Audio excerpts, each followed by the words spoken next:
Hello and welcome to Sciensonic Laboratories for the Sound of the Month Club, our installment for April 2019. Thank you for being here. This is Scott Robinson, your host. Every month we feature some kind of unusual instrument or maybe an ordinary instrument. This is the Sound of the Month Club.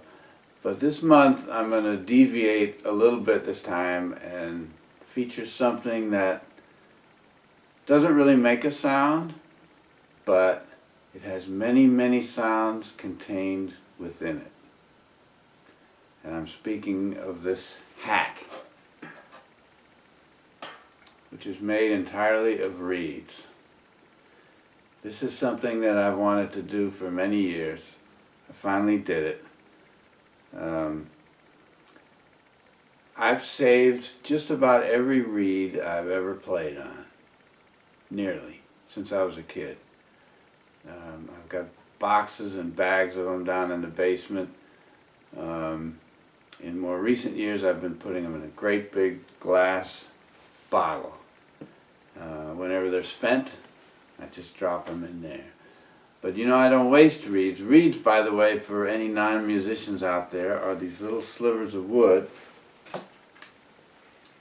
This is what actually creates the sound when you hear a saxophone or a clarinet.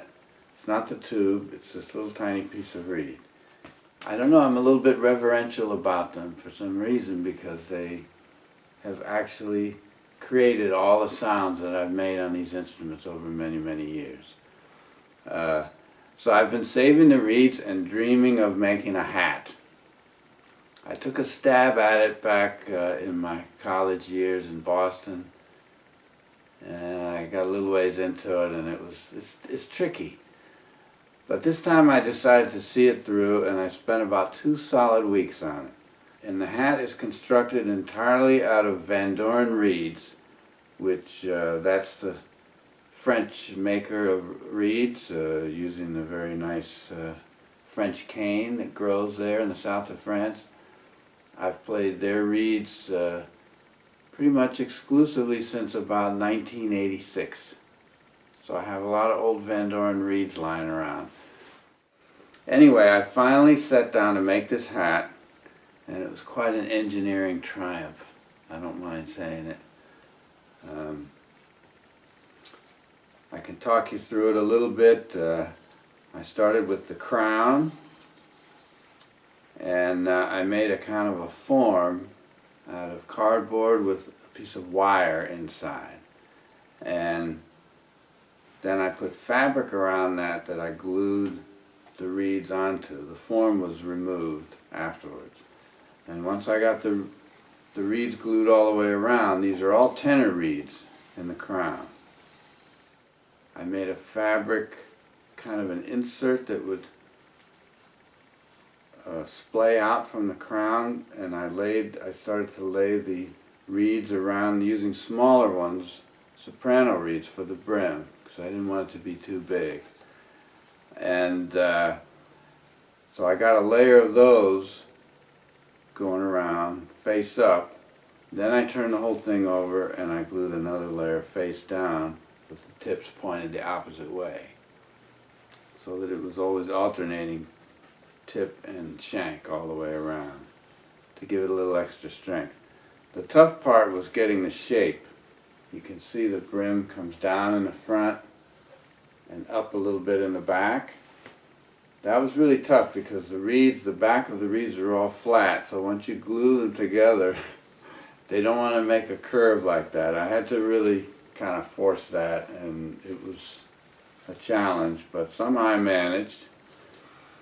The only non-reed structural component is the top, because I couldn't figure out a way to glue the reeds all around the top so that they would construct the top of it. I ended up cutting a very thin piece of wood and setting it inside the tips of these reeds. That was tricky. And then I glued all the reeds on the top. So it's all made completely of reeds, except there is a piece of wood, thin wood in the top here. And so the top contains a variety of reeds. There's some, this one's, I've written bass sax on it, a couple of contrabass reeds that I've used on this giant horn here, and some other different sizes, altos and whatnot. And then for the final touch, instead of a feather, I used this giant saxophone reed. It's a big double reed. I think we featured the saxophone already in the Sound of the Month Club. There's about 40 installments. And so this I actually, it's kind of woven in through the fabric on the inside with something like fishing line, tied in and then glued. And that's like the feather in the cap right there. So this is my reed hat, and the inside of it is still kind of unfinished. I'm still tinkering with it.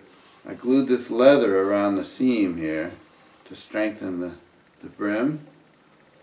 And then these two pieces are for padding, but I'm going to make something nicer for those. That's leather for right now, just kind of attached in there.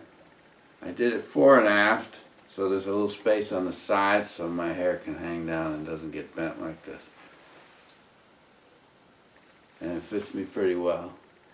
And I've been using it for a lot of my more significant performances with my quartet and so on. And I use it for my new album cover. And this is my beautiful hat made all out of Van Dorn reeds. There it is. Alright, well, just so nobody feels cheated, since this is the Sound of the Month Club, there's many ghostly sounds in these reeds, because, you know, these reeds have been played on gigs that I've done over many, many years. Some of these reeds have been played with, I don't even know, Maria Schneider, Bob Brookmeyer, Chet Baker, who knows what gigs a lot of these reeds have been on. So, you know, I thought it was appropriate for the Sound of the Month Club because there's so many sounds in this hat. But they're all silent now, so just so you don't feel cheated, I'll play a little bit of tenor. This is the horn that provided all these reeds in the crown. These were all played on this tenor sax.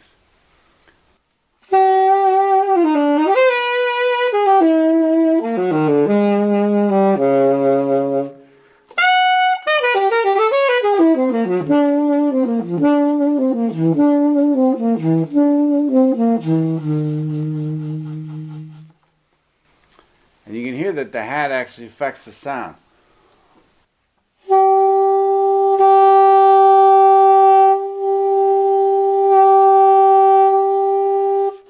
You hear the difference, right? April Fools. Just kidding. Alright, so we're going to give you a sample of the new album, because I really made the hat for the new album cover. It's my album called Tenor More, done for the Arbors label, not Science Sonic this time. And we'll give you a little sample of an old Beatles song, And I Love Her. And thank you for joining us here at the Sound of the Month Club. We'll see you next time.